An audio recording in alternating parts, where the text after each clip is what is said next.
Tu es ici parce que tu veux perdre du ventre et tu connais déjà probablement plusieurs aliments pour y arriver. Mais sache qu'il en existe beaucoup d'autres dont tu n'as jamais entendu parler, j'en suis certain. Te voici donc sur la deuxième partie de la vidéo dans laquelle je vais te présenter la suite des 10 meilleurs aliments pour perdre du ventre efficacement et pour toujours. Donc si tu n'as pas suivi la première partie de cette vidéo dans laquelle je te présente les 10 premiers aliments pour perdre du ventre, alors clique sur la petite fiche qui s'affiche en haut à gauche de ton écran. Comme ça au moins tu pourras accéder directement à la première partie de cette vidéo. Mais avant de voir comment perdre du ventre efficacement avec ces 10 aliments, je te souhaite la bienvenue sur la chaîne Perds du poids, transforme-toi. Sur cette chaîne, je te donne mes meilleurs conseils sur la nutrition et je te montre les meilleurs exercices que tu peux réaliser chez toi, à la maison pour perdre du ventre efficacement avec peu de matériel et tout ça pour que tu puisses atteindre tes objectifs et te sentir mieux dans ta peau. Donc si tu souhaites me soutenir et être averti dès qu'une nouvelle vidéo sortira, clique sur le petit bouton rouge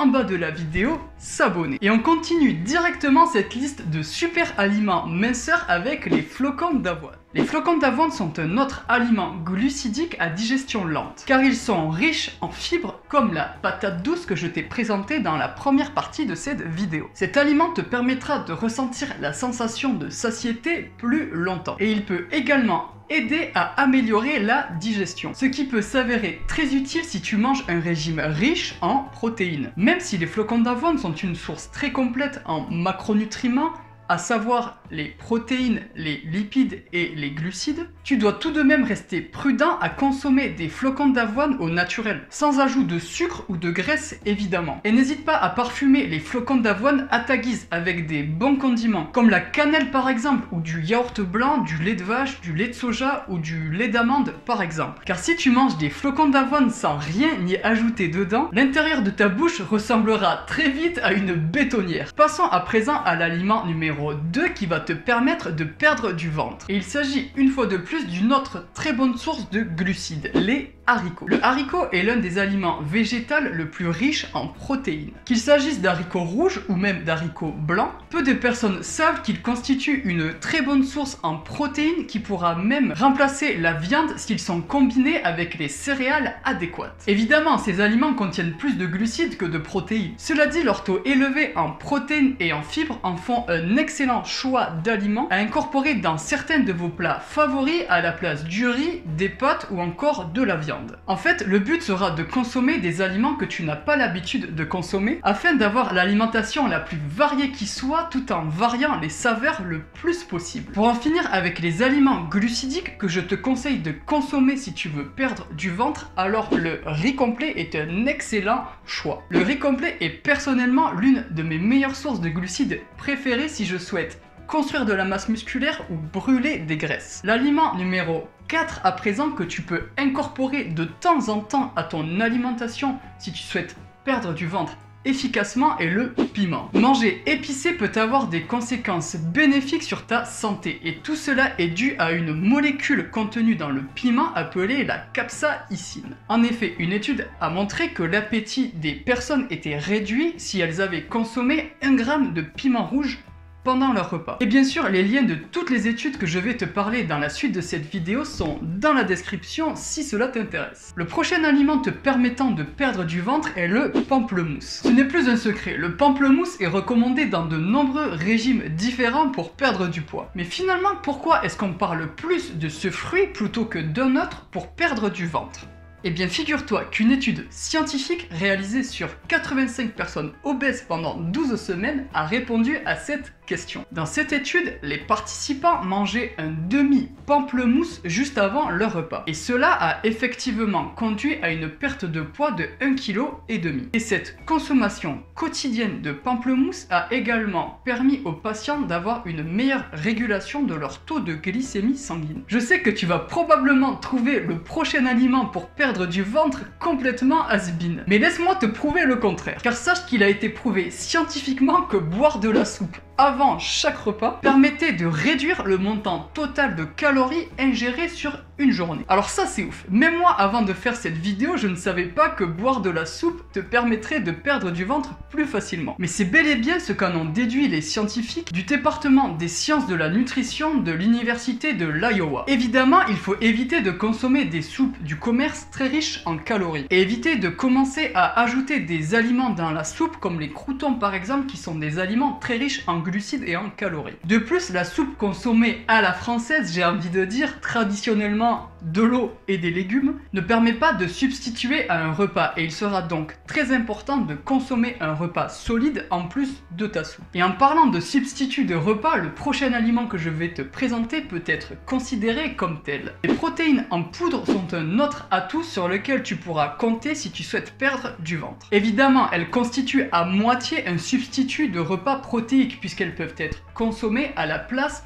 de la source de protéines que vous allez consommer lors d'un repas. Et tu vas donc consommer ce substitut si tu es pressé et que tu as la flemme de cuisiner, on est d'accord. Mais il sera toujours tout de même conseillé de consommer un repas solide protéique plutôt que de boire son shaker de protéines. C'est aussi une excellente option à avoir après un entraînement sollicitant tes muscles. Lorsque tu auras besoin d'une source en protéines à digestion rapide, pouvant entrer le plus rapidement dans ta circulation sanguine puis dans tes muscles pour commencer le processus de réparation de tes muscles. Une autre astuce peu connu du grand public mais que j'ai tendance à conseiller est de boire un shaker de protéines avant de sortir avec tes amis ou avec ta famille. Car cela réduira considérablement ta faim et le montant total de calories que tu pourras ingérer au restaurant. Une autre excellente boisson en plus du thé vert dont je t'avais déjà parlé dans la première partie de cette vidéo, que je te conseille d'ailleurs d'aller regarder si ce n'est pas déjà fait et permettant de réduire ta faim est le café. Cette boisson considérée comme caloriquement faible, et je ne sais pas si ça se dit, mais moi je le dis quand même, te permettra de brûler plus de graisse tout au long de la journée. Car le café contient de nombreux antioxydants et l'un d'eux nous intéresse plus particulièrement. L'acide chlorogénique ou CGA de son petit nom peut en fait augmenter l'utilisation des graisses pour fournir de l'énergie à ton corps. Il a également été démontré que les CGA pouvaient réduire la résistance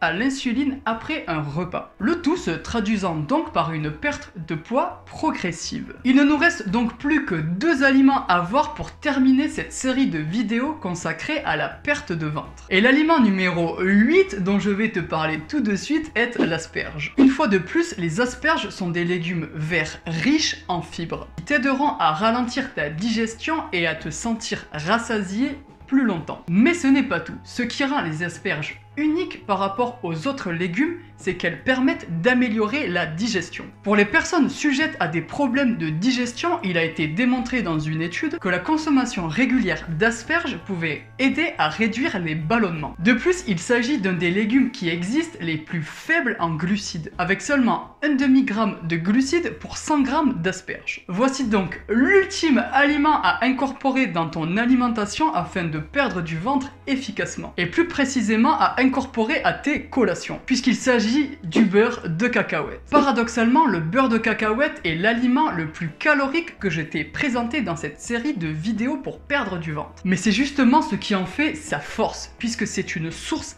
très riche en nutriments et très concentré. Et de fait, il t'aidera à atteindre et à compléter tes objectifs en matière d'apport de protéines et de matières grasses de bonne qualité. De plus, comme il est extrêmement calorique et très dense en nutriments, il te permettra donc d'être rassasié et de couvrir tes apports en ne consommant qu'une toute petite portion. Du coup, attention, ce conseil peut très vite se transformer en piège si tu te laisses aller un peu trop sur le beurre de cacahuète. Alors ce que je te recommande, c'est de consommer au maximum 3 cuillères à soupe de beurre de cacahuète par semaine. Voilà, cette série de vidéos sur la perte de ventre touche à son terme. J'espère vraiment que cette vidéo t'aura renseigné sur certains aliments que tu peux rajouter directement à ton alimentation si tu souhaites perdre du ventre. Et pour finir, n'oublie pas qu'il est important de savoir que manger un ou plusieurs de ces aliments ne sera pas automatique pour perdre du ventre, sauf si le reste de ton alimentation est varié